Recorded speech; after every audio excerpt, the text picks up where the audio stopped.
Hello friends. तो आज हम जानते हैं Indian scenario of housing demand and supply की।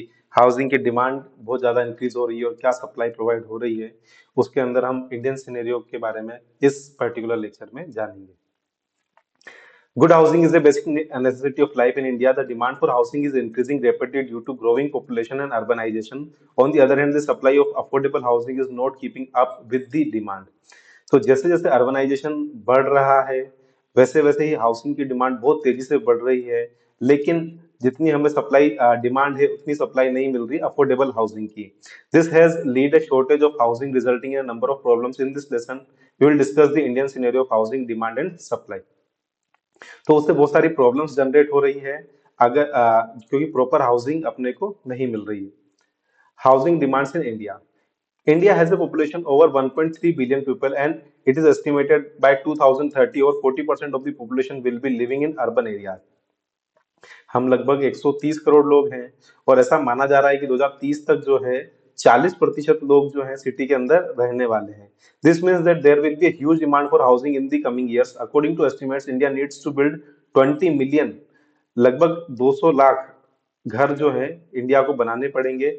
2 करोड़ हाउस है ना units by 2022 to meet the growing demand.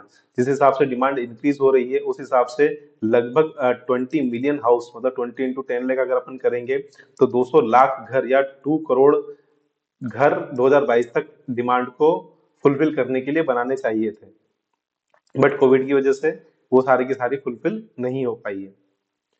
Housing supply in India. Despite the growing demand for housing, the supply of affordable housing is not keeping up. There are several reasons for this. Firstly, lack of affordable and available land for development. सबसे पहला reason तो government के लिए भी और जो लोग house घर खरीदने की इच्छा रखते हैं उन लोगों के लिए भी सबसे बड़ी प्रॉब्लम ये आती है कि अभी की तारीख में, आज की तारीख में लेक ऑफ अफोर्डेबल लैंड है ना डेवलपमेंट के लिए उसकी बहुत ज्यादा कमी हो रखी है। स्पेशली इन अर्बन एरियाज में जो है लैंड अवेलेबल ही नहीं है। Secondly, the cost of construction material is high which make it difficult to build affordable housing. और ऑब्वियसली बात है कि आप कितना भी रेट को कट करेंगे लेकिन जो मटेरियल है उसकी कॉस्ट डे बाय डे बढ़ती जा रही है। आपने देखा होगा कि अभी स्टील्स के रेट बहुत ज्यादा हाई हो चुके हैं।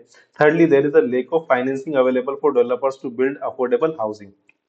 तो जो बिल्डर्स जो बड़े बड़े प्रोजेक्ट्स कंप्लीट करते हैं, घर बनाते हैं, रो हाउसिंग बनाते हैं, मल्टी स्टोरीज बनाते हैं, तो उनके लिए भी प्रॉपर फाइनेंसिंग की सुविधा जो है अवेलेबल नहीं है। The Indian housing market has seen significant growth in demand over past few decades due to combination of factors such as population growth, urbanization, increasing disposable income, and government initiative like affordable housing schemes. जो भारत का housing sector है वहां पर बहुत ज्यादा demand देखने को मिलती है पिछले कुछ दशकों से, जिसके मुख्य कारण है पॉपुलेशन की ग्रोथ होना। सब लोग आजकल सिटी में रहना चाहते हैं, है ना। डिस्पोजेबल इनकम्स जो है वो बढ़ चुकी है। गवर्नमेंट के भी इनिशिएटिव ले रही है अफोर्डेबल हाउसिंग को बनाने के लिए। However the supply of housing has not kept place with the rising demand, leading to a shortage of housing units in many parts of the country. तो इस कंट्री के अलग अलग भागों में हाउसिंग यूनिट्स की शॉर्टेज आपको देखने को मिलती है। बहुत जगह लोग जो है कच्ची बस्तियों में रहते हैं। Challenges in demand and supply. अब क्या क्या चैलेंजेस आते हैं डिमांड और सप्लाई में, हम उसके बारे में जानेंगे। One of the biggest challenge in meeting the demand for housing India is lake of affordable housing option, particularly in urban areas. तो जो अर्बन एरियाज अवेलेबल है वहां पर हाउसिंग के ऑप्शंस बहुत कम अवेलेबल है। Most of the affordable housing projects are aimed at the lower income segment. जो लोअर इनकम सेगमेंट है उन्हीं को ध्यान में रखते हुए जो अफोर्डेबल हाउसिंग की स्कीम्स बनाई जाती है या जो प्रोजेक्ट बनाए जाते हैं वो लोअर इनकम सेगमेंट को देख के ही बनाए जाते हैं। While the middle income segment has very limited option, as a result, many middle class families struggle to find affordable homes that meet their needs.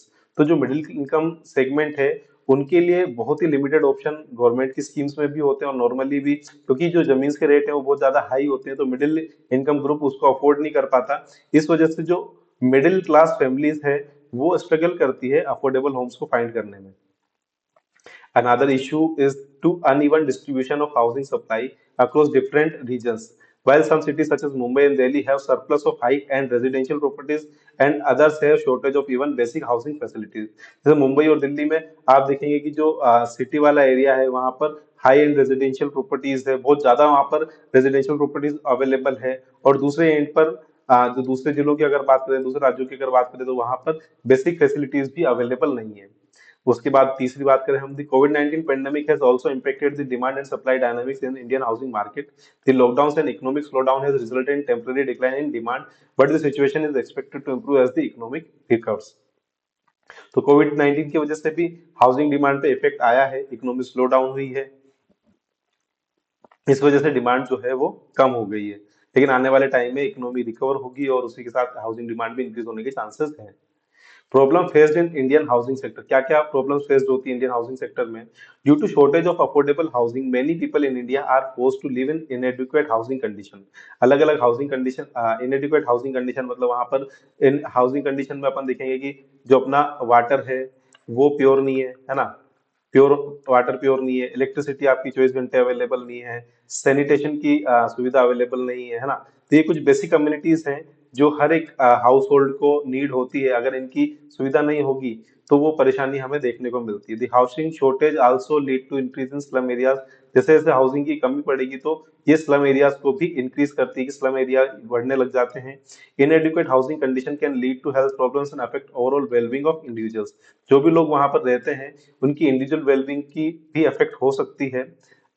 जब भी अगर इनएडिक्वेट हाउसिंग कंडीशन, अगर वहां पर वाटर सप्लाई अच्छे से नहीं है, वहां पर सैनिटेशन अच्छे से नहीं है, इलेक्ट्रिसिटी प्रॉपर अवेलेबल नहीं है, तो जो वहां पर लोग रह रहे हैं उनको हेल्थ प्रॉब्लम्स भी देखने को मिल सकती है।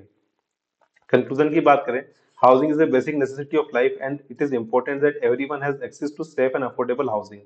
In India, the demand for housing is increasing rapidly due to growing population and urbanization. However, the supply of affordable housing is not keeping up with the demand, leading to a number of problems. It is important for policymakers to take steps to increase the supply of affordable housing and improve the living condition of people of India. तो जो policy makers हैं उन्हें specially ध्यान रखना चाहिए कि कैसे वो हाउसिंग के साथ साथ हाउसिंग की कंडीशन, वहाँ की सराउंडिंग को भी वो सुधारें, इम्प्रूव करें, लिविंग कंडीशन को इम्प्रूव करें जो भारत के लोग हैं उनके लिए।